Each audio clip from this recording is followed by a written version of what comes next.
Olá, pessoal, bem-vindos a mais um programa Fé e Ciência aqui na IPP-TV. Esse programa que mostra claramente que nossa fé bate 100% com a boa ciência, que sempre andam juntas e continuarão andando juntas, a boa fé e a boa ciência. E esse programa que traz entrevistados sensacionais, fantásticos, gente boa, gente que milita na ciência, gente que estuda a ciência, as diferentes áreas da ciência, e que pela ciência tem descoberto ainda mais evidências de um grande Deus, que todas as coisas fez pelo poder único e exclusivo de sua palavra. Um Deus que, inclusive, criou uma terra sensacional, toda protegida, tamponada, e muitas pessoas estão preocupadas com a terra em que vivem, mas quem crê em Deus, crê na palavra de Deus, não está muito preocupado assim não, porque sabe que Deus é misericordioso. Os céus são para o Senhor, mas a terra Ele nos deu de presente, olha só. E hoje, como não deveria ser diferente, temos um convidado especial. Olha, mas hoje é para lá de especial. Gente, eu estou tentando essa entrevista há vários anos. Olha, eu já liguei, mandei mensagem no WhatsApp e tudo mais, mas não estava dando certo. Mas recentemente deu certo. E ele está aqui com a gente. Gente, vocês não podem perder esse programa. Você está curioso para saber quem está com a gente? Um entrevistado para lá de especial. Já esteve em vários programas bastante famosos. Ó, teve no Jô, no Ronivon, na Jovem Pan, lá no Pânico e tudo mais. E é um cientista que crê em Deus, que também confessa essa fé racional em Deus e que tem lidado com um tema extremamente importante.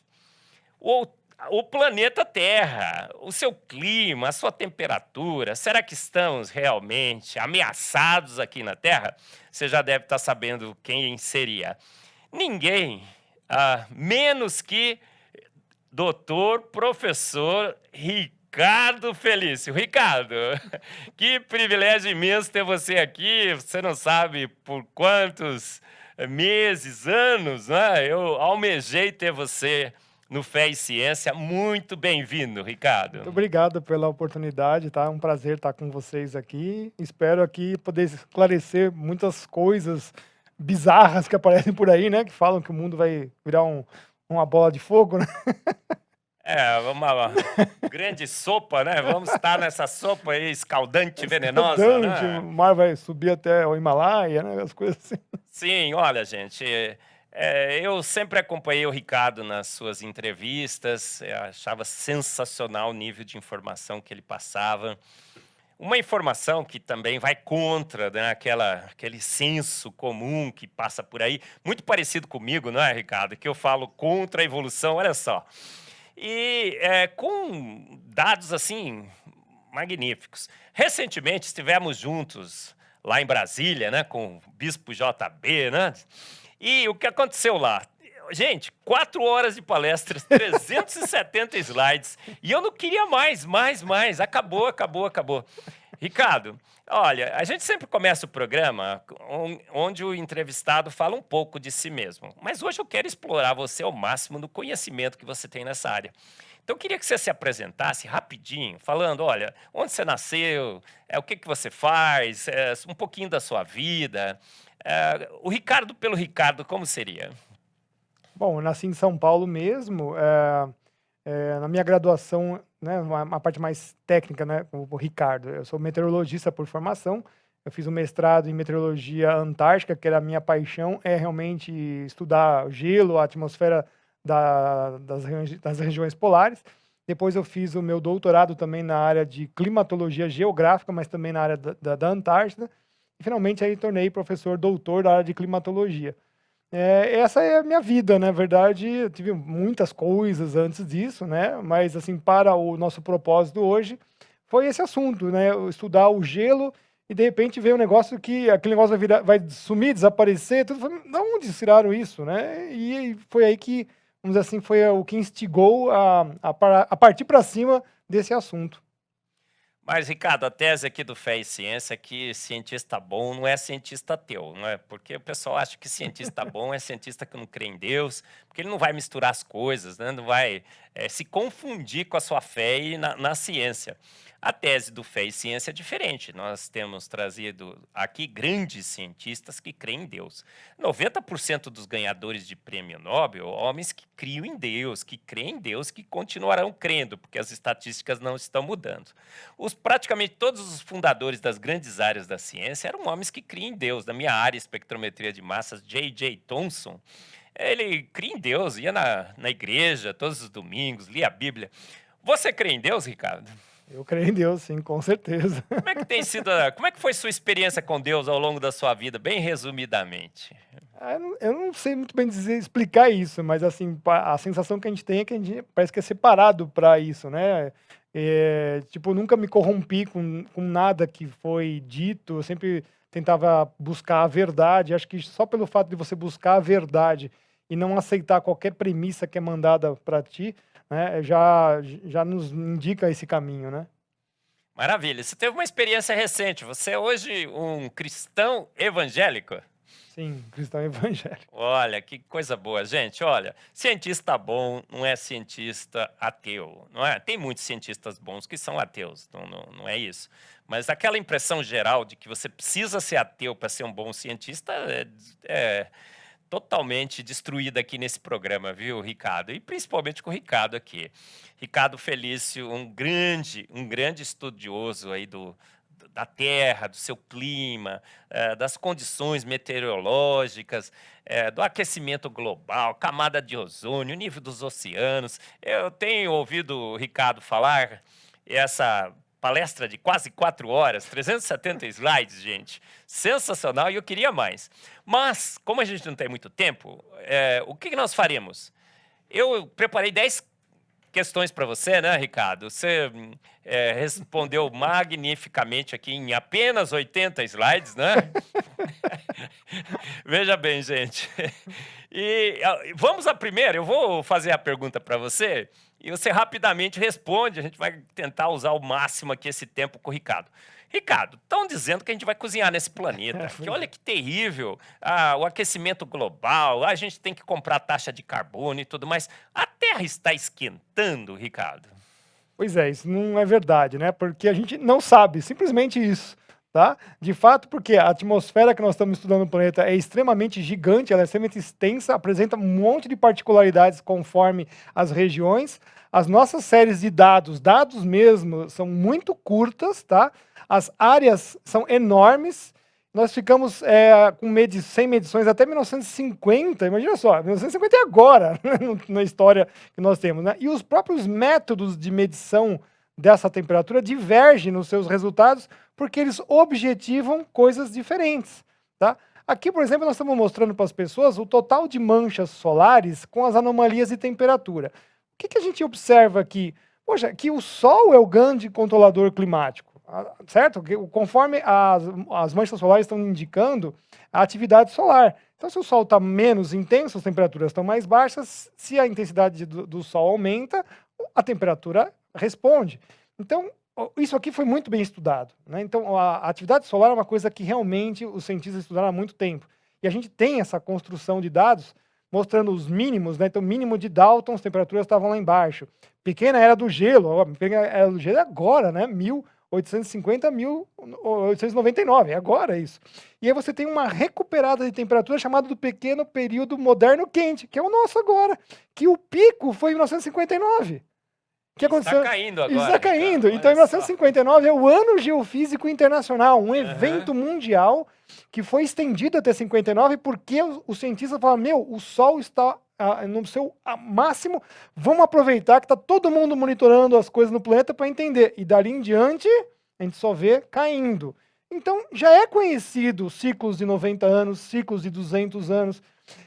Você falar, então, que as temperaturas estão a subir, usando como referência o período frio, Isso é uma sem-vergonhice científica, vamos falar bem a verdade para as pessoas, né? Então, a referência do painel climático é pegar as temperaturas de 1850 a 1900, que era um período frio. O que você espera? Bom, as temperaturas vão ter uma recuperação, mas não é um alarde gigantesco, é uma coisa de 1 grau, meio grau, que todo mundo espera isso. Aí você pergunta, mas né, qual é a temperatura de fato na Terra? Pessoal, até 1950, esse aqui seria um mapa, assim, mais ou menos, do que era a distribuição das estações meteorológicas. Então, onde você vê vermelhinho ali, é onde você tinha uma concentração maior. E mesmo assim, um lugar tinha mais, outro lugar tinha menos. Um rosinha ali insuficiente, então parte da Rússia, China e tal. A maior parte do planeta, o pessoal está vendo que está insuficiente, insignificante e até grandes vazios, inexistente. Nós estamos falando do Oceano Pacífico, que é 1/3 do planeta Terra, pessoal, que não tinha nenhuma informação até 1950.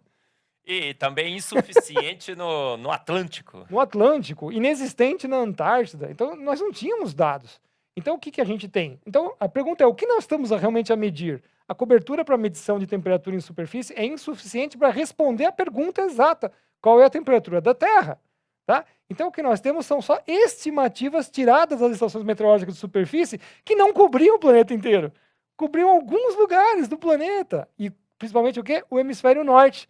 E a gente sabe que o hemisfério norte ele é muito mais sensível a períodos de calor e de temperaturas mais baixas, quentes e frios.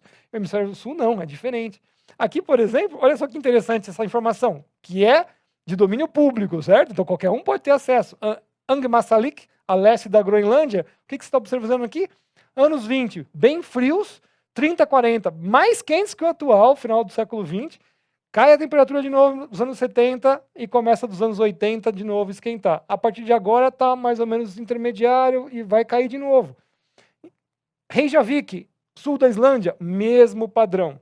Por que eu pus um quadrado verde ali, tanto do slide anterior quanto esse daqui? Para o pessoal entender que aqui nasceram a era dos satélites. E a era dos satélites nasce aonde, então? No período em que as temperaturas estão recuperando.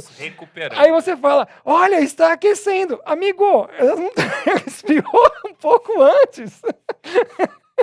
Então, veja só, os métodos de medição nos mostram que a gente não sabe o que nós estamos medindo. Tem que tomar muito cuidado. Assim, investe naquela ação, porque ontem subiu 2%. Então, vai continuar subindo, né, até o final do ano. Esquecendo que antes de ontem caiu menos 30%. Né? Exatamente, está subindo, né? Mas não, conforme a escala temporal que você observa, você vai ter algum tipo de resposta. Então, eu estou fazendo um pictórico aqui bem simples, para ficar bem didático para as pessoas. Imaginando que isso aqui é o planeta Terra inteiro. O azul ali, oceanos, gelo e parte continental. Tá, até 1978, aqueles pontinhos amarelos são as estações meteorológicas que nós tínhamos. E o que a estação meteorológica mede? Ela mede as temperaturas e as coisas que acontecem, vento, etc., na superfície, então de 2 a 10 metros. Tem um montão de coisa para cima. E onde nós tínhamos uma cobertura, pouquíssimo nos continentes, quase nada no gelo e nada nos oceanos. Ah, tem uma estação ali, duas, mas não, são 360 milhões de quilômetros quadrados, não tem nada. De 78 a 90 já tem satélites. E também nós tivemos um crescimento das estações meteorológicas no mundo, com boias oceanográficas, etc., que aumentaram a cobertura. Mas esses objetos estão medindo coisas diferentes. As estações estão medindo a atmosfera da superfície. Os satélites estão medindo substratos da atmosfera. Então são coisas diferentes, tem que tomar cuidado, porque aqui estão todos os fenômenos acontecendo e eles têm respostas nas temperaturas. Então, mais fenômenos ou menos fenômenos vão dar uma combinação diferente de temperaturas. Então, eu estou mostrando para as pessoas a complexidade da coisa. E aconteceu o que depois de 1990? Um fenômeno global. Resolveram tirar todas as estações meteorológicas de superfície. Reduziu-se absurdamente o número de estações meteorológicas de superfície. No Brasil, durante o governo Collor de Mello, fechou-se estações meteorológicas no Brasil inteiro. A gente já não tinha e fechou. Então você muda a partir de 1991 e confia muito mais nos dados remotos de satélite, que não estão a medir a mesma coisa, superfície e substratos, e a partir dali começa a se fazer uma avaliação. Então eu tenho que tomar muito cuidado com isso, porque entre 78 e 1990, que é o período que as duas coisas estavam trabalhando mais ou menos juntas, o que os cientistas concluíram naquela época? Que quando você teve o cruzamento dessas informações, no auge das estações meteorológicas de superfície e os satélites, não se pôde concluir nenhuma tendência. Quando você conseguiu cruzar as duas coisas, gente, esse período é curto, mas não se provou nada. Olha, as coisas estão normais, não está nada acontecendo. Uhum. Então, a Terra está esquentando? Não podemos trazer uma resposta com exatidão, porque envolve a cobertura espacial que você está avaliando e os procedimentos que você está usando de medição. Aparentemente, né, houve uma recuperação de cerca de 0,5 a 0,7 graus Celsius após a saída daquele último grande mínimo solar que a gente pegou de 1800 a 1900, registrado no hemisfério norte, não no globo. Você não tem como falar, não, foi no globo inteiro. Não tem. Oceanos ficaram 0,65 graus Celsius mais quentes até o ano 2000, então os oceanos devem ter contribuído com isso. E essa recuperação global parece ter encerrado em 1998 e ainda foi menor que os períodos minuano no passado, romano e o medieval só na nossa época atual. Então, é aquela coisa que você falou das ações. Subiu, mas peraí, quanto que caiu já dos outros, né? Sim. Então, no decorrer da história, métodos e coberturas espaciais diferentes foram utilizados para fazer isso. Não houve e ainda não há cobertura espacial suficiente em superfície para se avaliar qual é o parâmetro que você escolheu, que é a temperatura do ar global do planeta, que é um absurdo, uma abstração. E a era dos satélites tem só 44 anos e surge num período das oscilações quentes, né, do final do século XX. Então, a sua proposta de medição dos satélites difere das estações meteorológicas, tá? Por isso que os satélites dão sempre uma ligeira temperatura mais elevada quando você faz a comparação com os dados, tá? Porque tem mais coisas envolvidas ali, não é uma coisa trivial.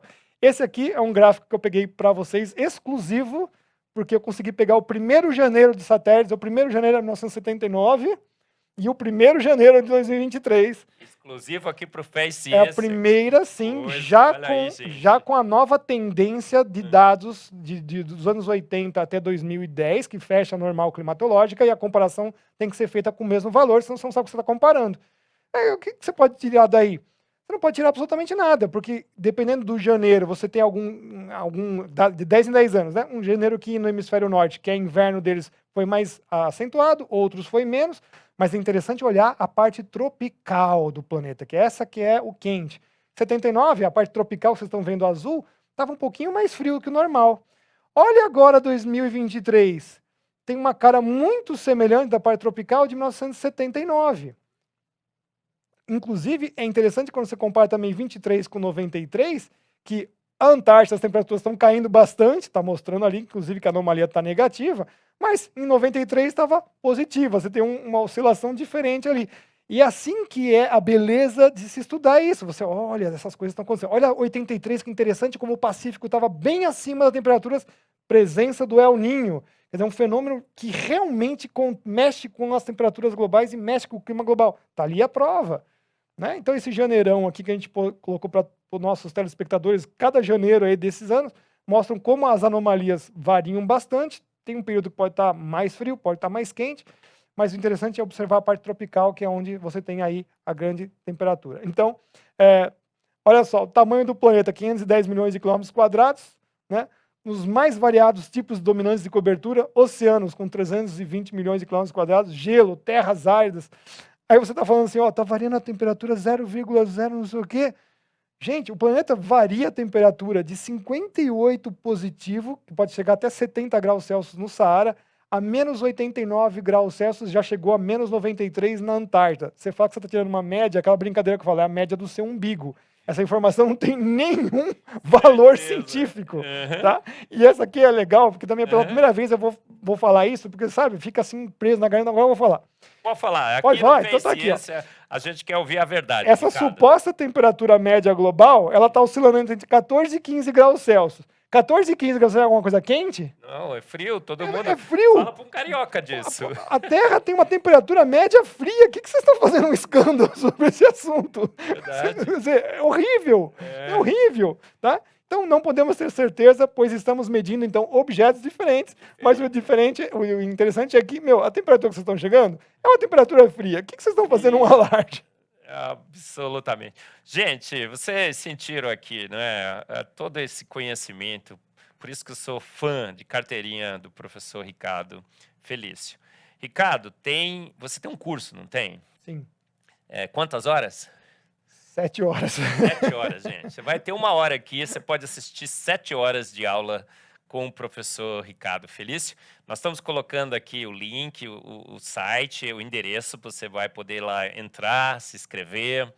É online, se assiste, né? Quantas vezes Tem quiser. uma interação com você também ou ainda não? Não, esse curso já é um curso fechado, né? Fechado, mas olha, 7 horas com o Ricardo Felício, gente, não tem, é impagável isso aí, não tem valor para você quantificar essa quantidade de informação sobre a Terra, o planeta que vivemos, sobre essa confusão ampla, geral e restrita do clima, da temperatura.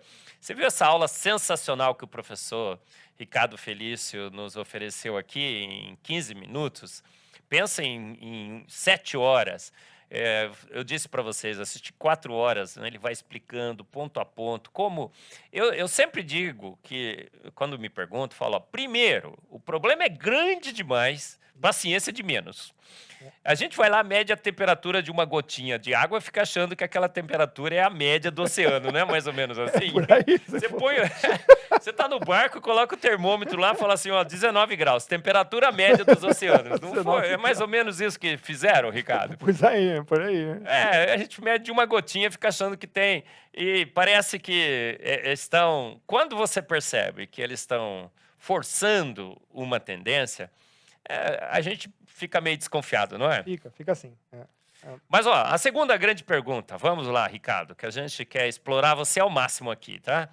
Os polos, em especial a Antártida, estão derretendo? Pois é, né? Cada polo apresentou um padrão diferente, né?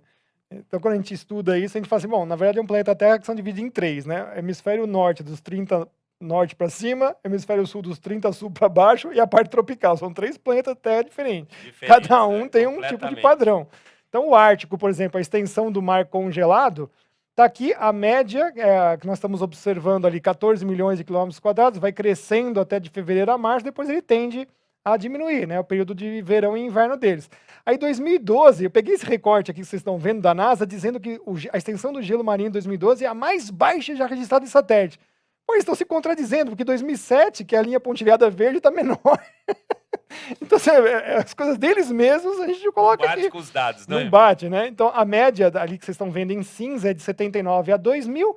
2012 passou um verão, um inverno que cresceu pouco, mas depois volta para a média. Então, voltou, não tem nada acontecendo de terrível. Esses aqui são os dados agora. Tirei exatamente para janeiro para fazer essa apresentação agora. O que aconteceu, então, nos últimos 40 anos? A média do mar congelado do Ártico diminuiu cerca de 2%. Isso aqui são as flutuações normais que nós temos entre os períodos, tá? Então, não tem nenhuma coisa gigantesca, principalmente por causa do El Niño. O El Niño é um grande distribuidor de calor pelos oceanos, tá? E também tem o fator da Lua, o fator nodal da Lua, de 18, 19 anos. Enfim, aqui eu peguei, sensacional, acabei de pegar isso aqui, dezembro de 72, eles mostrando toda aquela parte congelada, e dezembro de 2022 mostrando o quanto reduziu. Falei, pô, mas não tem que esperar, né? Chegar janeiro, fevereiro, que é a recuperação. Então eu pus de novo aqui, peguei aquele recorte, passei ali as linhas vermelhas que os nossos telespectadores estão olhando, só para marcar um lugar, uma região. Onde vocês estão vendo na imagem de baixo, uma linha laranjinha pequenininha, é a média. Então a gente está vendo que de 72, o branquinho está chegando quase na segunda barrinha vermelha daquela ilhazinha ali, certo? Sim. A média está muito maior. Aí eu peguei a imagem agora, de fevereiro, né, 60 dias depois, e ampliei, você vê que está subindo o gelo. Então ele está chegando. Ele não está tão longe assim da média como eles estão fazendo. Então, alarde, sabe? Sempre usa a pior informação para fazer terrorismo. Eu não gosto disso. Esse aqui é um exemplo de 1962. Sabe onde é que é esse lugar aqui? Não tenho a menor ideia. Polo Norte. Polo Norte, sem sim. gelo. Sem gelo. Sem gelo. Onde nós temos aí os 2 grandes submarinos nucleares, os primeiros submarinos nucleares feitos pelos Estados Unidos, sim. O Sea Dragon, que é o primeiro plano aqui, e o USS Skate. Para quem não conhece a história desses 2 grandes submarinos, eles tinham a missão de emergir ou no Polo Norte ou passar por baixo de toda a calota polar. Então o que aconteceu? O Sea Dragon conseguiu executar a missão de passar por todo o Polo Norte, por todo baixo do Polo Norte. Aí restou ao comandante do Skate, comandante Calvert, a fazer a imersão. Então ele chegou lá e arrebenta o gelo e aflora com o submarino exatamente no Polo Norte. Aqui em 1962, o Polo Norte estava sem gelo. Quer dizer, eles já conhecem essas informações, eles fazem esse alarde sem nenhum propósito.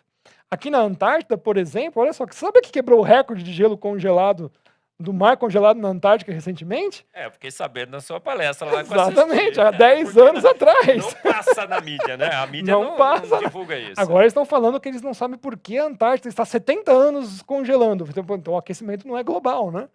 Pois Claro. é. Tá aqui, ó, inverno de 2013, mais de 5 dias consecutivos com o recorde quebrado, né? Aqui também mostrando as temperaturas no período mais onde você tem um congelamento máximo, recorde sendo quebrado.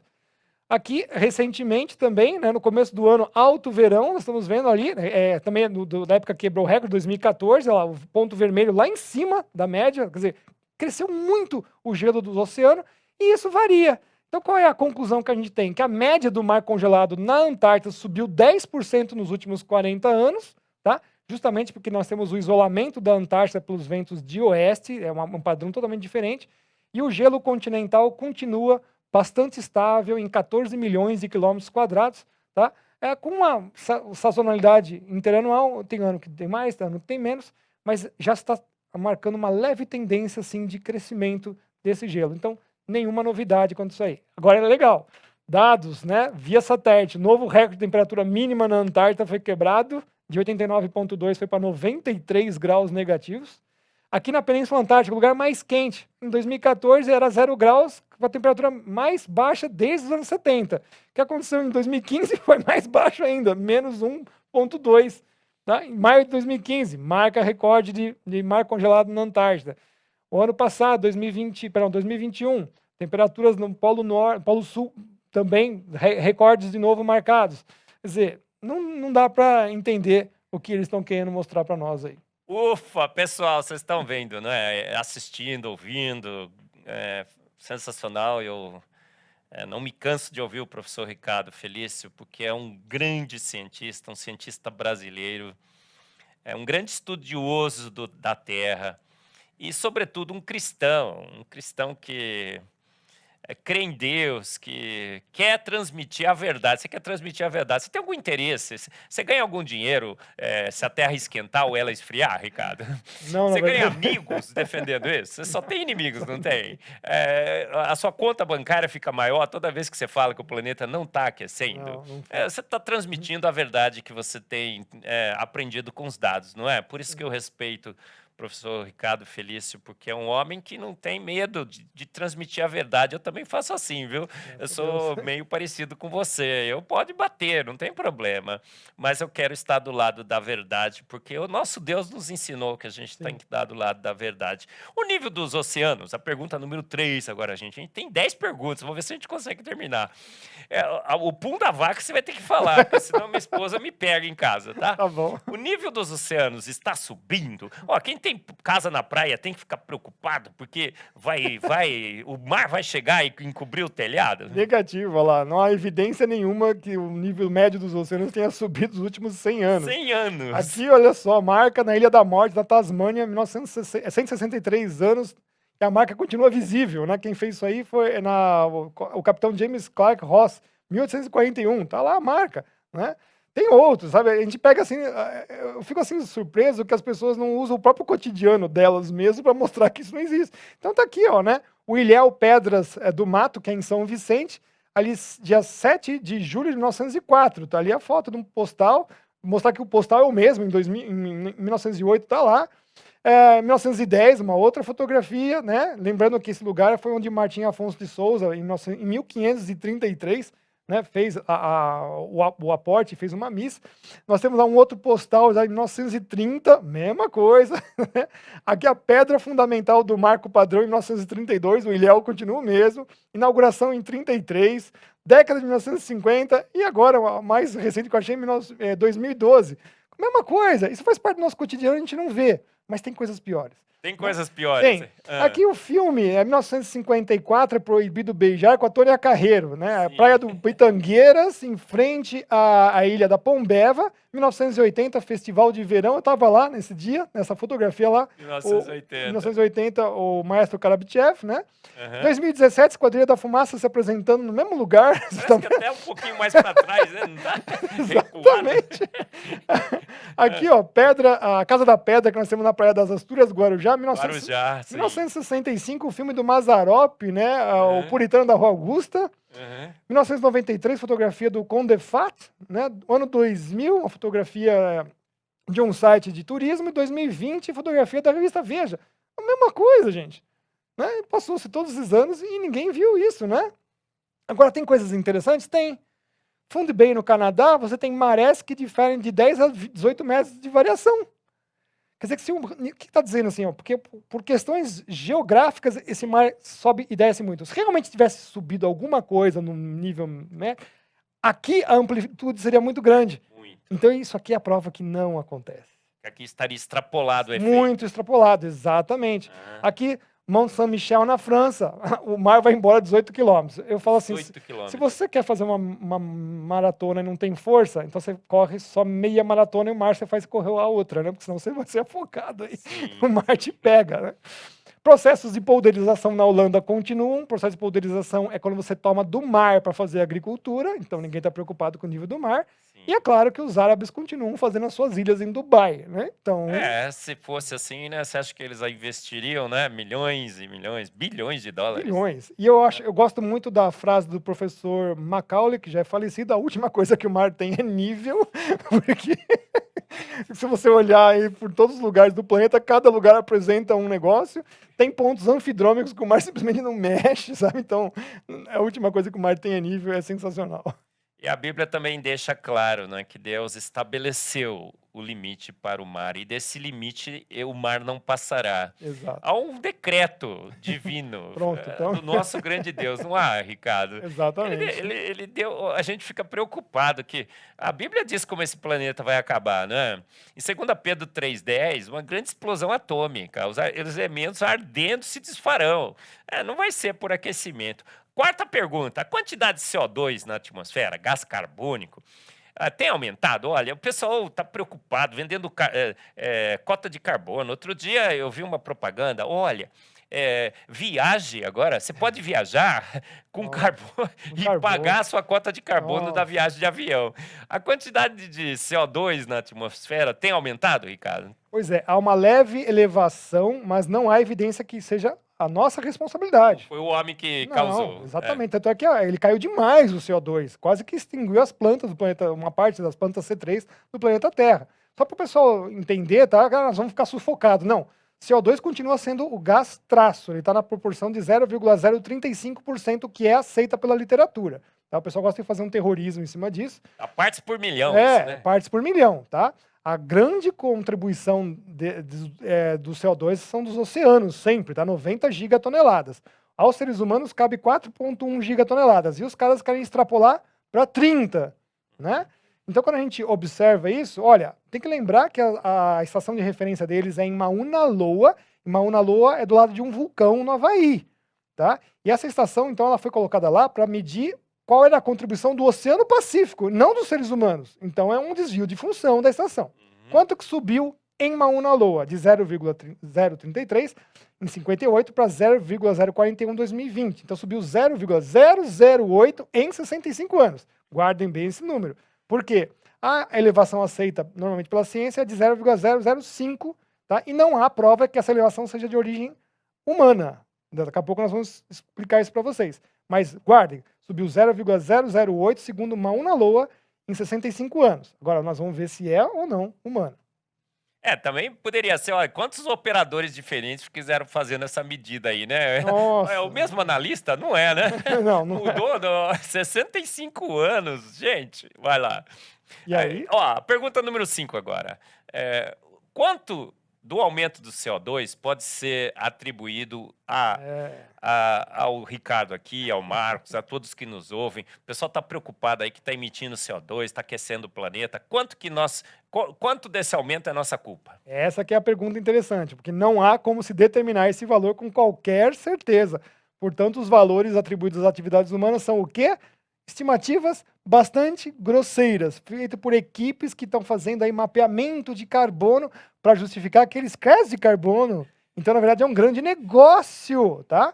Então, não tem um embasamento científico correto. E eu vou mostrar Às vezes a gente isso. fala especulação educada. Isso aí é mal educada, né? Isso é mal educada. Vamos Assim. considerar aqueles 210 gigatoneladas de fluxo anual. Sim. Tá?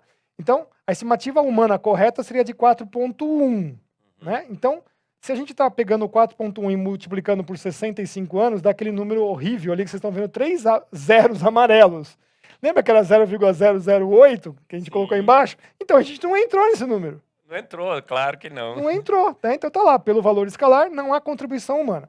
Agora, eu achei uma informação interessante que eles falam que sai do 4,1 e vai para o 30.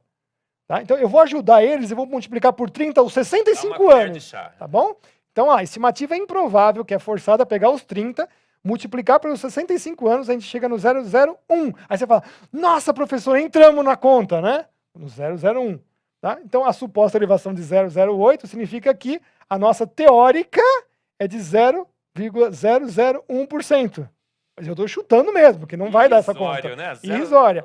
E o que nós concluímos? Significa que 0,007 é de origem, ou seja, a imensa parte, natural.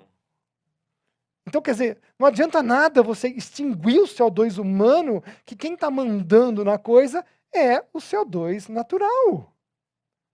Absurdo. Essa aqui é assim, a prova matemática de que isso é uma fraude.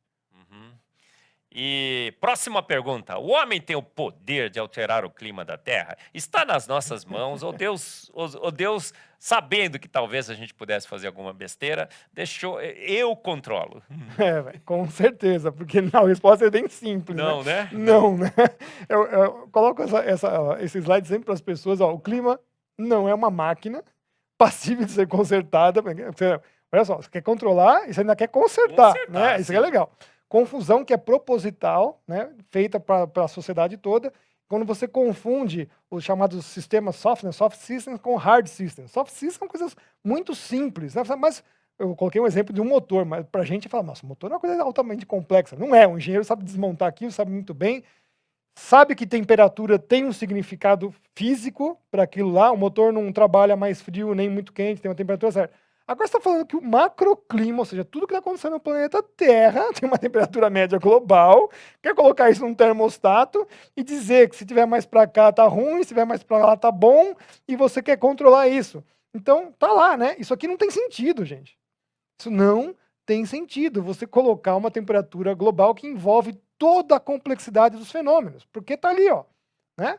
Não está se levando em conta que os sistemas que interferem no clima da Terra não são lineares. Eu não consigo chegar a fazer uma equação para ele e falar, olha, é isso aqui, subiu isso, acontece tal coisa. Tá?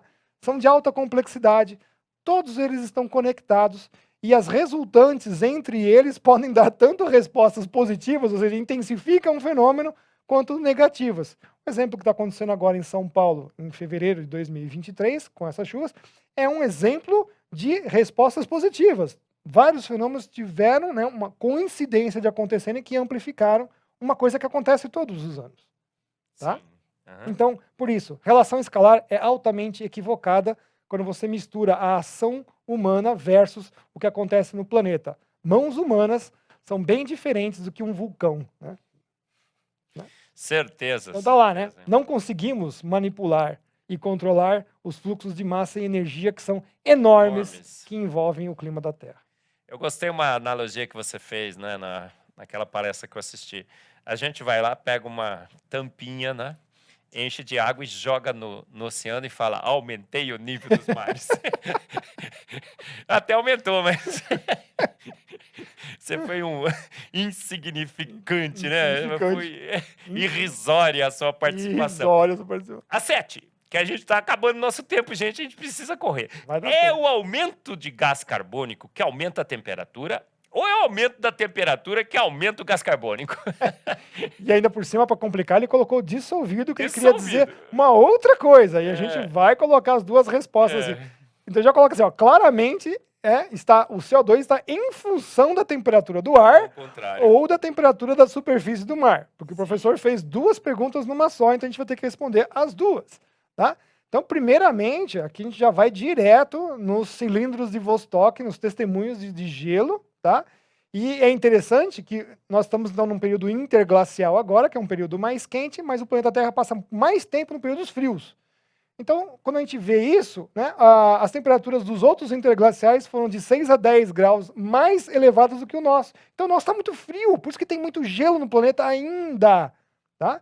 E quando a gente faz essa análise, o que a gente observa? Vou pegar esse recorte que está aqui, né, que é o último, a gente vê que as temperaturas sobem primeiro e o CO2 vai atrás. Então ele vai com as outras. Temperatura baixa, o CO2 vai atrás. Então sempre assim, ó, de centenas de anos, de 800 a 1000 anos, acontece essa comparação. E quando a gente pega aqui a elevação abrupta que nós tivemos no começo do Holoceno, há 11 mil anos atrás, de 11 mil a 9 mil anos, e a redução do CO2. Então a lógica dos caras não funciona. E a gente vê que as temperaturas atuais estão muito baixas, aquela seta vermelha que nossos telespectadores estão vendo, mostra que as temperaturas estão muito baixas. No começo do nosso interglacial estavam mais altas. E o CO2 não quis contribuir. Ele falou, não vou subir, eu vou ficar lá embaixo, depois eu subo. Realmente, bem depois ele veio atrás. E quanto ao CO2 que está dentro dos oceanos, tá? Então temos aí que lembrar que a solubilidade dos gases dissolvidos na água do mar seguem a aplicação da regra de Henry, na equação de Van der Hoef, não? As palavras boas. O que diz isso? Que a solubilidade dos gases segue uma relação inversa com a temperatura, definindo então os fluxos que saem da atmosfera para os oceanos. Então colocamos lá bem didático para as pessoas. Sobe a temperatura da superfície do mar, diminui a solubilidade dos gases, portanto você tem um fluxo de entrada para a atmosfera e vice-versa. Como o CO2 é um gás, então a solubilidade dele inverte, ele entra para a atmosfera.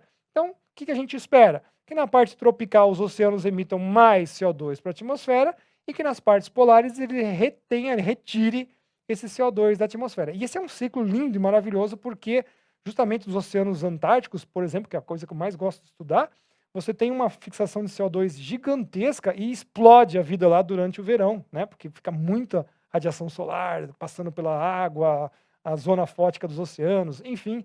Essa aí é a explicação. CO2 acompanha a temperatura, CO2 não rege a temperatura.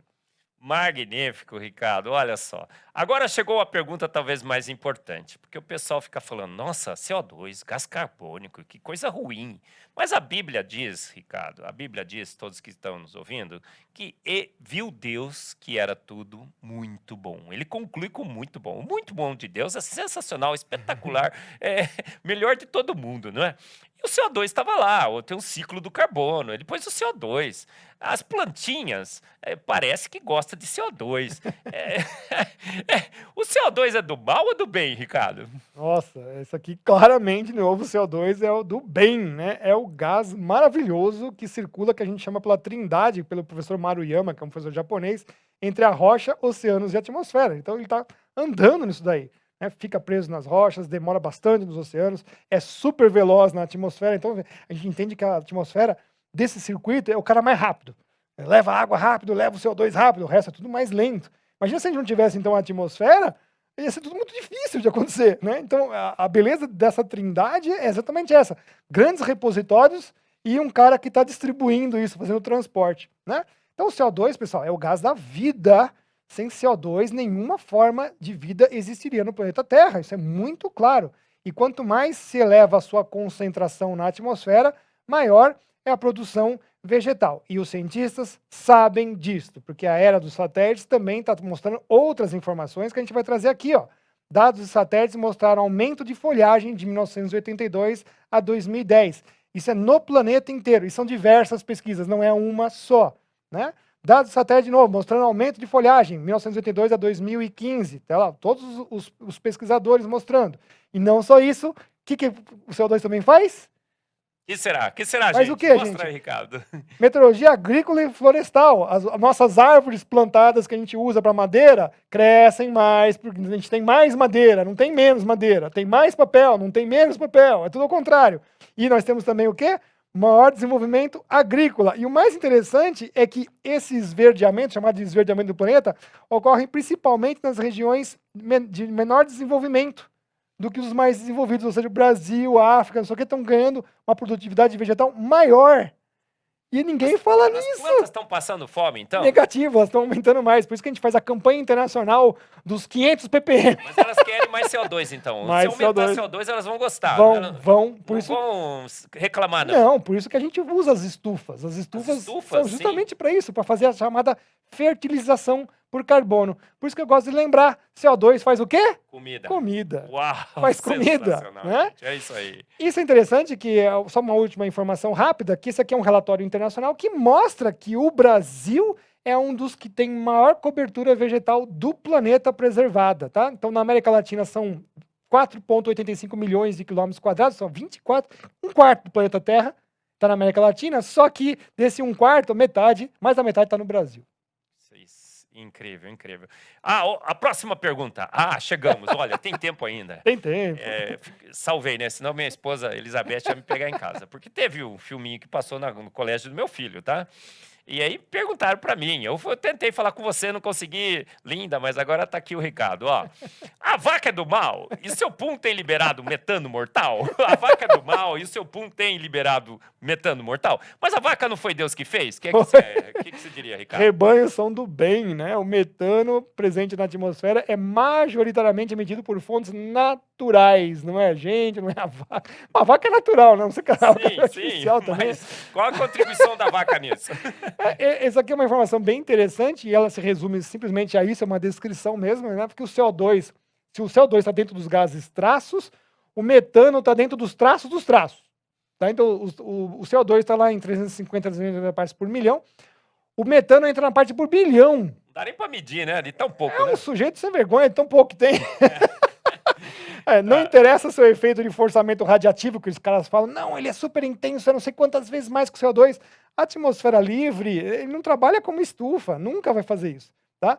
A sua concentração também é interessante, o pessoal chama ele de gás traíra. Porque ele fala, não, você vai aquecer o planeta, aí ele começa a diminuir.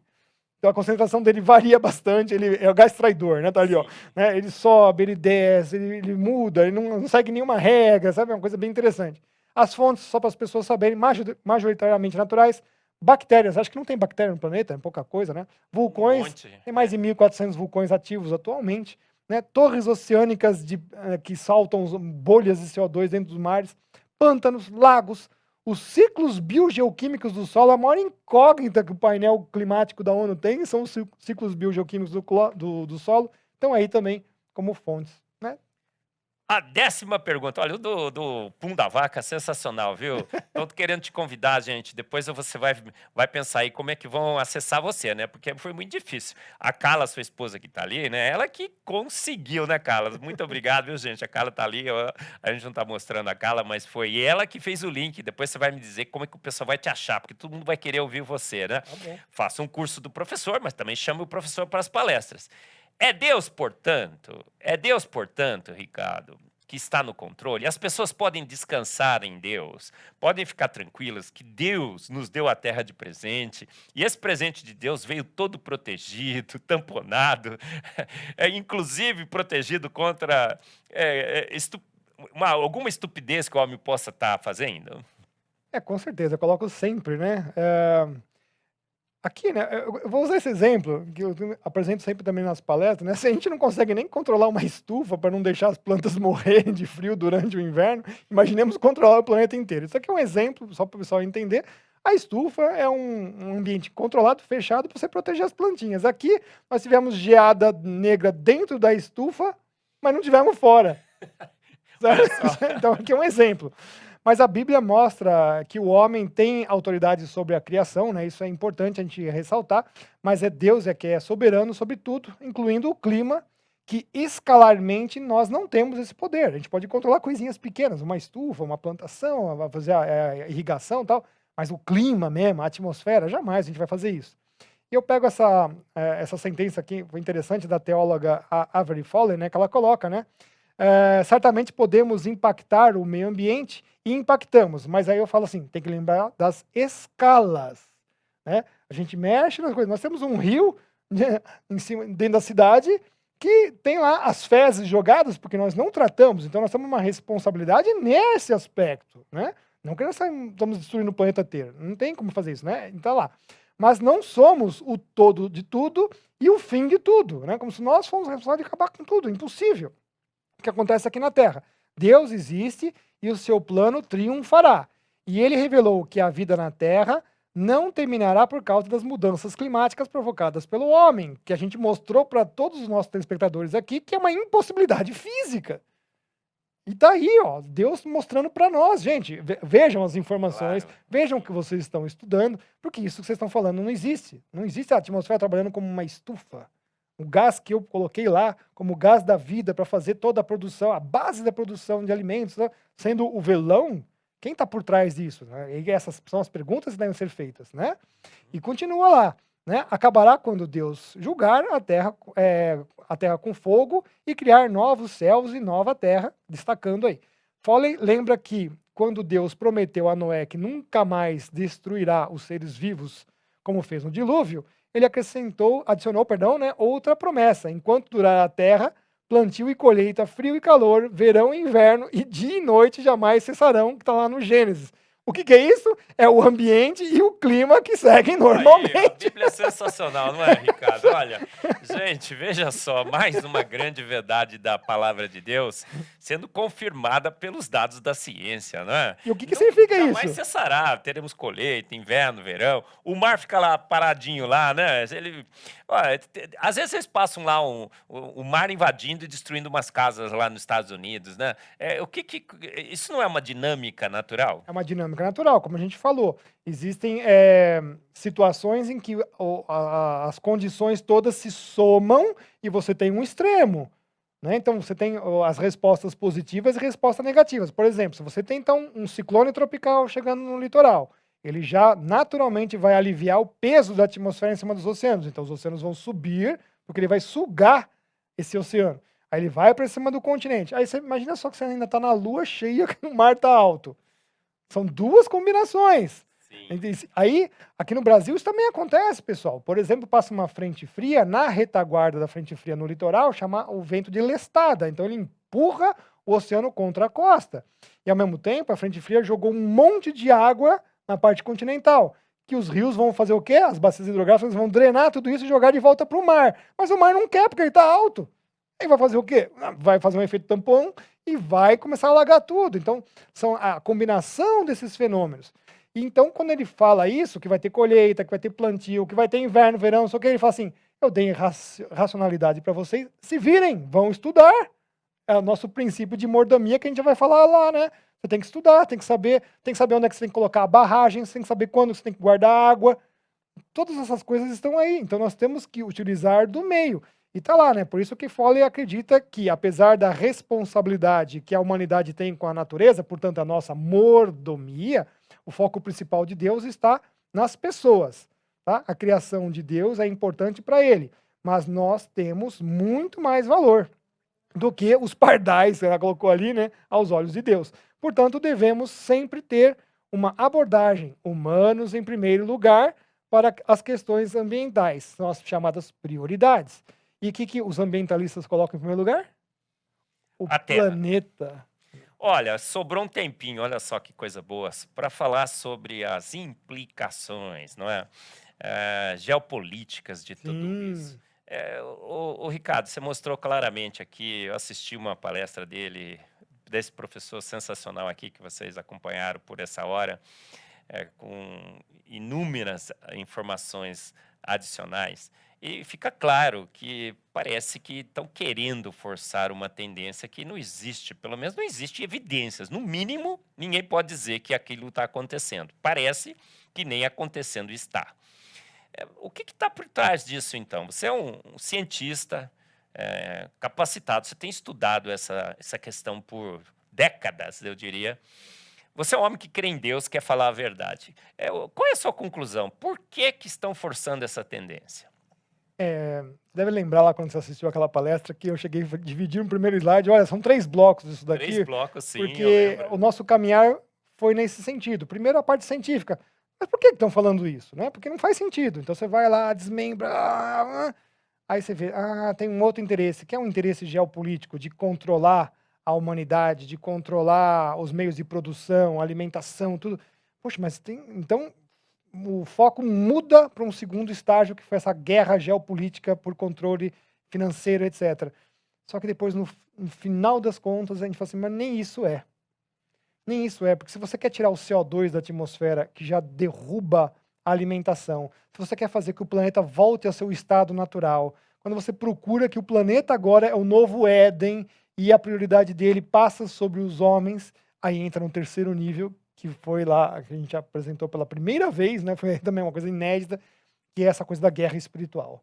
É um plano realmente para cercear toda a humanidade e reduzir a população, reduzir as atividades, cercar realmente a humanidade em cima de uma coisa que não tem nem menor sentido científico, geopolítico e não mais, né? Nem a parte, se for ver, financeira capitalista não entra nesse negócio. Então, quando nada encaixa ali, você vê que tem um outro propósito que é muito mais profundo e muito mais sinistro.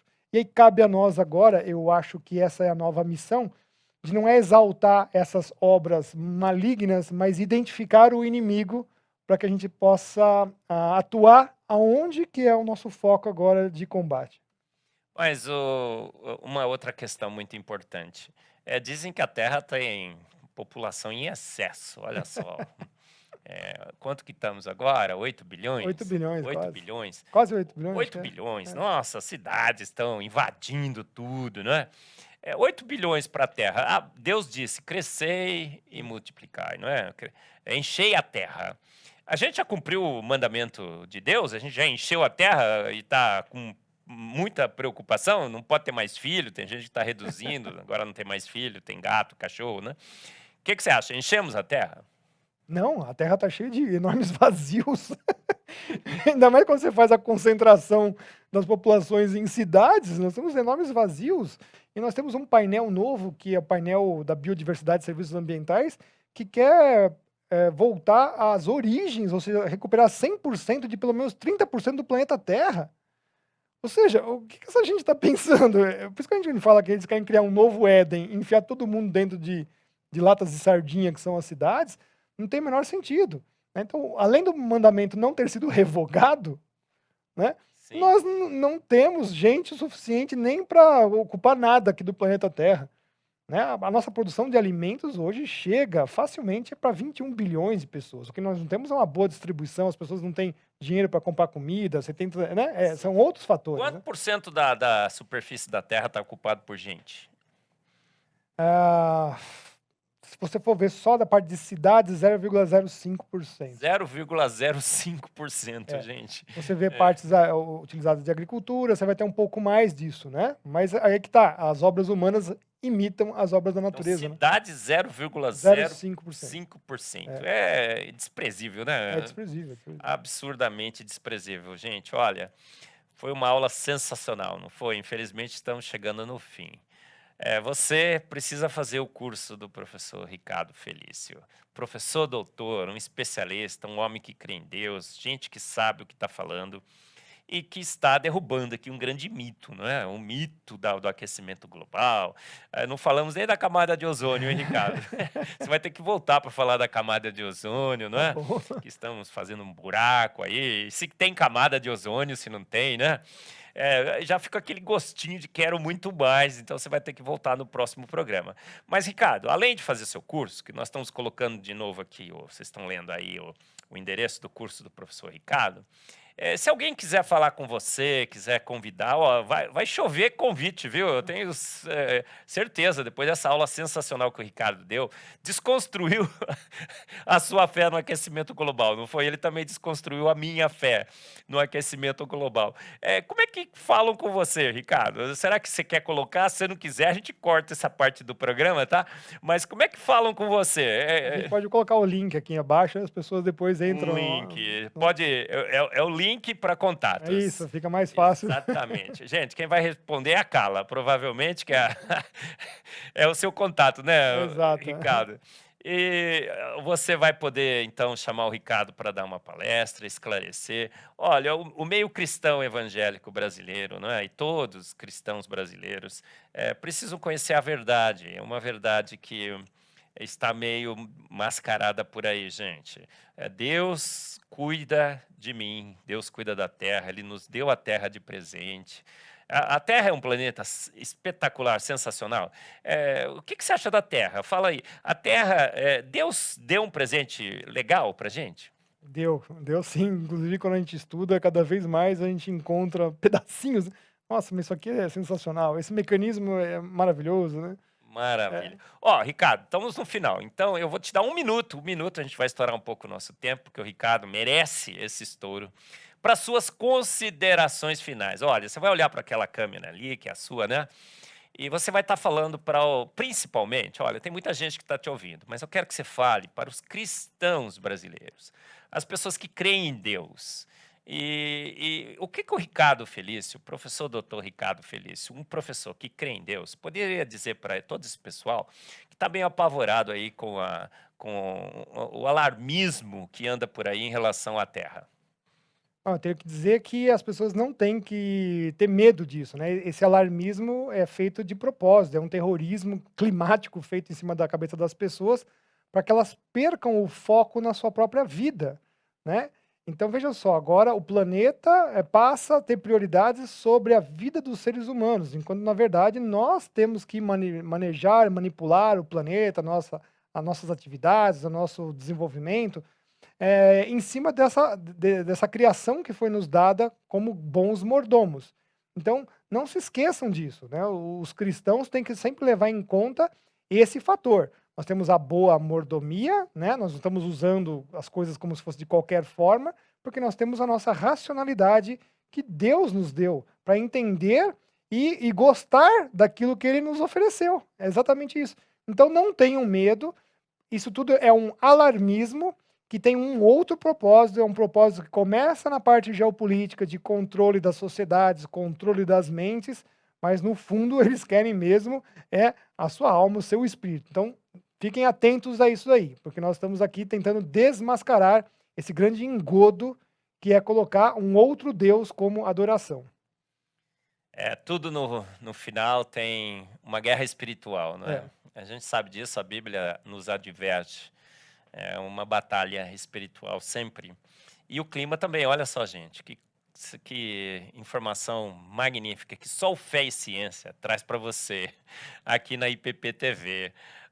E nesse nível de detalhamento, né, com toda essa liberdade, o Ricardo tenho conversado com ele, tem um novo compromisso, um compromisso de compartilhar essa verdade com homens e mulheres que creem em Deus, não é assim, Ricardo? Exatamente. Olha, então, Ricardo, que Deus sobre você, não é? Erga seus olhos, não é?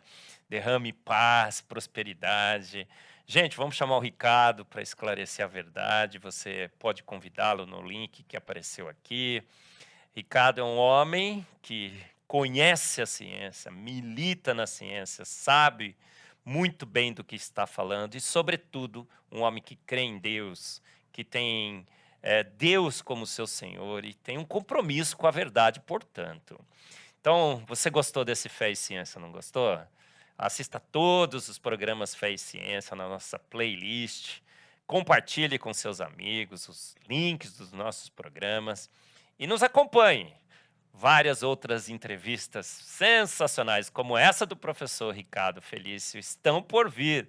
Agora num novo formato que logo, logo vai aparecer, um formato de podcast, ainda mais quente o nosso debate.